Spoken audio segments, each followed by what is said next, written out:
I'm laying here in the dark with my pack wedged up against my back and my knees tucked against my chest, trying to get comfortable enough to sleep, when I realize this. I rarely get asked what my least favorite thing about my job is. Well, here it is, sleeping on the ground. Turns out broad shoulders and barrel chest are great for football, but lousy for trying to get comfortable on the ground. If I can only squeeze off a few solid hours of shut-eye, that will do. I had plans to leave the office early today, which wasn't that hard, but I didn't expect a long list of honeydews. Oh well, that's one thing I love about my job. Love Mama unconditionally while bowing to her every whim, and you get to go hunting all you want for as long as you want. At least as long as you're home for weekends, birthdays, holidays, doctor's appointments, school programs, and such, you can get a pass for the other 1/3 of the year. This morning it was the grocery shopping and cutting the grass that held me up. Not that big of a deal, considering this was the 3rd time I've mowed the lawn all summer long. Big thanks to my neighbor Scott, thanks man. I usually go by the saying from the movie Paint Your Wagon. You don't love your neighbors, you leave the bastards alone. But in this case, I'm glad to have a good one around. So I got up here a little late after the 5-hour drive, just enough time to hike up the trail a mile or two in the dark and set up my tent. I really do love this part. In the morning I'll wake up early and go walk about to see what I see.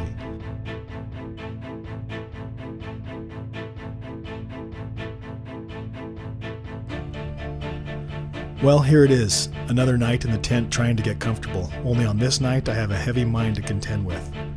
When my brain starts to grind, it's tough luck trying to sleep. I stuck a great buck this evening, but I don't know how good I hit him. I have great footage of the shot, but it was hard light, and on a small viewfinder, it's tough to see the launch pad knock light up. No real blood trail to track, although there is blood. The shot felt good, sounded good, and looked good as far as I could tell at 44 yards. But I didn't see the buck go down, and the lack of sign has me burned. All I can do is wait it out. Push him now and he goes off into Helm's Deep. Wait it out and I'll have a better chance of walking right up to him dead in his bed. Sleep is not going to come easy tonight. Wow, the stars look amazing right now. Note to self, learn how to do a starscape photography in time-lapse. Scratch that. Sleep much more important right now. Tonight I'm lying in my comfortable bed at home with a warm body or two snuggled up against me, Mama on one side and a sleepy 6-year-old longhair on the other. Note to self, life at home is good, so good. I found my buck. Man, I was so pumped you don't even know. Okay, many of you do know. It felt great to see that velvet rack lying there in the aspens. The buck wasn't 10 yards away from where I stopped trailing him last night. I thought he could possibly be in the small aspen patch, but I didn't want to risk bumping him. He is what he is, dead deer in the hands of a solo hunter.